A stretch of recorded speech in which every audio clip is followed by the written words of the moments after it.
Friends आजकल fake news पहले एक ज़माने में अफ़वाह फैलती थी, आजकल फेक न्यूज़ फैलती है और फेक न्यूज़ अब एक प्रॉपर बिज़नेस बन चुका है। कितने लोग इस फेक न्यूज़ की इंडस्ट्री में एज़ प्रोफ़ेशनल्स इन्वॉल्व्ड हैं, मतलब समझ में नहीं आता कि कई बार की न्यूज़ जो हमको पेश की जा रही है, वो कितनी जेन्युइन है और कितनी फ़ेक है। मतलब फेक न्यूज़ के रेलेवेंस की ये लिमिट आ चुकी है कि कांग्रेस पार्टी जैसी एक पुरानी ऑर्गेनाइज़ेशन, उनका एक सीनियर मेंबर फेक न्यूज़ और फेक डॉक्यूमेंट सबमिट करते हुए पकड़ा जा रहा है।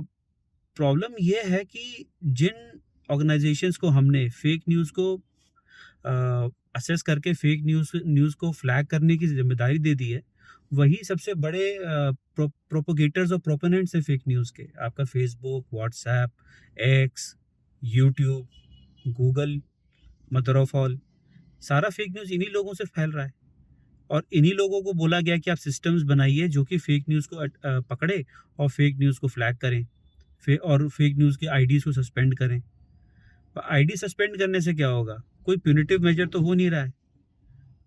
आप आज सोचिए कि जो भी हमारा व्हाट्सएप है, वो हमारे नंबर से अटैच्ड है, बट हमारा फेसबुक आईडीज़, हमारे आपके क्या कहते हैं उनको, जितने भी यूट्यूब के आईडी, ये सब किससे अटैच्ड हैं? जीमेल से।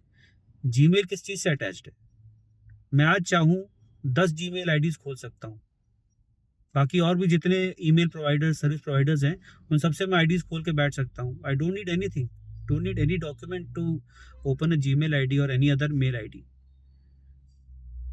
आपके फेक न्यूज़ फैलने की स्पीड इतनी तेज़ हो चुकी है आज की डेट में कि फेक न्यूज़ फैलती है, उसके इफ़ेक्ट्स होते हैं, उसके बाद आपका सिस्टम काम करना शुरू करता है और फ्लैग करता है कि ये तो फेक न्यूज़ है, ये तो जानबूझ के किया गया है।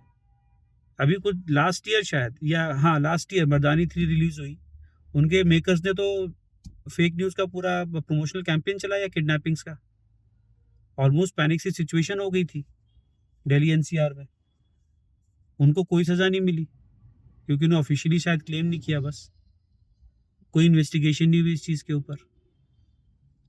कुछ साल पहले ऐसी फेक न्यूज़ किडनैपिंग्स के फेक न्यूज़ के केस में पालघर में एक साधु को मार डाला, पीट-पीट के। उसमें कितने लोगों को सज़ा मिली? क्योंकि वो तो डरे हुए लोग थे, उनको लग रहा था कि ये तो किडनैपर्स आए, वो तो अपने बच्चों को बचाने के लिए कर रहे थे, जो भी कर रहे थे। कम्युनल टेंशन फैलानी होती है, फेक न्यूज़ आ जाती है। एक ज़माने वो कहते नहीं थे कि मंदिर के सामने गाय काट के डाल दो, मस्जिद के सामने सूअर काट के डाल दो। ये फेक न्यूज़ वही है और कुछ नहीं है। ये धंधा बना हुआ है और इस धंधे के पीछे जो लोग हैं, उनके ऊपर कोई असर नहीं पड़ रहा है। कितने आईडी सस्पेंड कर दोगे? नए आईडी खुल जाते हैं। जब तक आईडी खोलने के पीछे कॉस्ट नहीं होगी, जब तक आईडीज़ खोलने के पीछे आप एक पूरे चेक्स एंड बैलेंसेस का सिस्टम नहीं सेटअप करोगे, तब तक ये मज़ाक चलता रहेगा, क्योंकि आईडीज़ खोलने के लिए पीछे कॉस्ट नहीं है ना। जीमेल इज़ फ्री, 15 जीबी तो यूज़ हो ही जाता है। मैं 15 जीबी के मैं 100 मेल आईडी खोल के बैठूँ। फेक रिव्यूज़, आज अमेज़न पे इतने सारे प्रोडक्ट्स बिक रहे हैं, सबके साथ एक पर्ची आ जाती है कि आप हमें 5 स्टार का रिव्यू दीजिए, उसका स्क्रीनशॉट भेजिए, इतने % ऑफ, इतने रुपए ऑफ। करो। कस्टमर जिसने वो 4 स्टार रिव्यू ले करके, 4 एंड हाफ स्टार रिव्यू ले करके वो प्रोडक्ट खरीद लिया, वो तो फंस गया, वो तो बन गया उल्लू। कंपनी को कोई मिला कोई पनिशमेंट? अमेज़न भी ये सिस्टम अलाउ करता है। वो अमेज़न नहीं देखता ना कि उसके डब्बे के अंदर वो पैकेजिंग मटेरियल में वो कौन सा क्यूआर कोड भेज रही है कंपनी और क्या कर रही है। अब पता नहीं कितने लोग इस 100 रुपये, 50 रुपये, 500 रुपये के चक्कर में फेक रिव्यूज डालते होंगे, फ़ोन से लेकर के पता नहीं क्या क्या। जब तक आप लोग, या जब तक गवर्नमेंट्स एक प्रॉपर सिस्टम नहीं बनाएंगी इन आईडीज़ के पीछे, तब तक ये आईडीज़ का गेम चलता रहेगा। फेक आईडीज़ बनाए, उससे फेक न्यूज़ फैलाई, पुलिस ने या सिस्टम ने फ्लैग किया, उसको बंद किया, तब तक बंदा आगे जाकर नई फ्लैग आईडीज़ खोल के बैठा हुआ है। अब हमारी जीमेल आईडी हमारे आधार कार्ड के साथ या पैन कार्ड के साथ लिंक हो जाए, तो हम क्या इतनी ईज़िली इन मेल आईडीज़ को यूज़ करके और अकाउंट्स खोल करके ये सब कर पाएंगे? हमें पता रहेगा कि हम ट्रैक हो सकते हैं। जब चाहे वीपीएन लगा लो, चाहे जो भी लगा लो, अल्टीमेटली आपके आईडी पे ही पहुंचेगी ना बात। तो मेरे हिसाब से मेरी जो सोचना है वो तो यही है कि आप आधार कार्ड या पैन कार्ड या इन तरह की चीज़ों से अपने जब तक जीमेल आईडीज़ और ईमेल आईडीज़ को लिंक नहीं करोगे, तब तक कुछ नहीं होगा। क्योंकि आप सरकार को नहीं बोल सकते ना।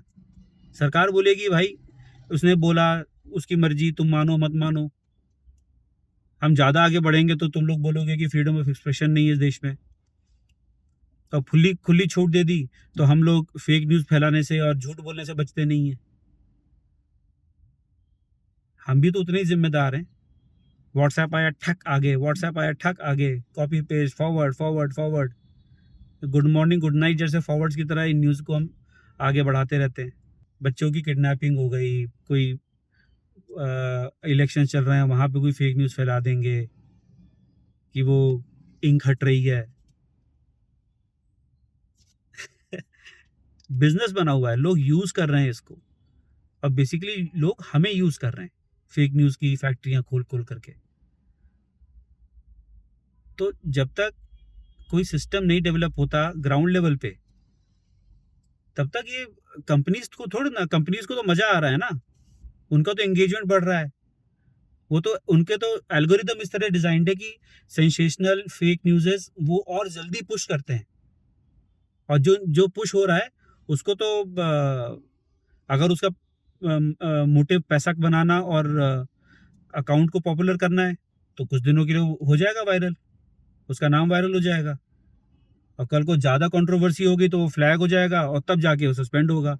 बट अगर उसका एम है ही नहीं उस अकाउंट को प्रिजर्व करना, उस अकाउंट को बनाना, आगे बढ़ाना, तो कर दो फ्लैग, वो दूसरा अकाउंट खोल करके उसमें काम करना शुरू कर देगा। तो जब तक सिस्टम एक डेवलप नहीं होता जहाँ पे कि जो हम आईडीज़ खोल रहे हैं, व्हाट्सएप हो, जीमेल हो, यूट्यूब हो, उसके पीछे एक कॉस्ट एसोसिएटेड हो, cost not in monetary terms but in information terms, कि हमारा नाम उसमें रिफ्लेक्ट हो रहा है, कहाँ का आईडी है, कौन सी कंट्री में बेस्ड है। ये सब चीज़ें जब होंगी तो उन अकाउंट्स को यूज़ करके फेक न्यूज़, फेक इंफॉर्मेशन और फेक ट्रेंड्स चलाने की कोशिश आई थिंक कम हो जाएगी, और उसके बाद ही हम लोग इस चीज़ों पे कंट्रोल पा पाएंगे। जब तक गवर्नमेंट कोई मेजर नहीं लेती तब तक प्राइवेट कंपनी से कोई उम्मीद रखना I don't think it is feasible, क्योंकि उनके इंटरेस्ट में नहीं है इन चीज़ों को बहुत ज़्यादा कंट्रोल करना।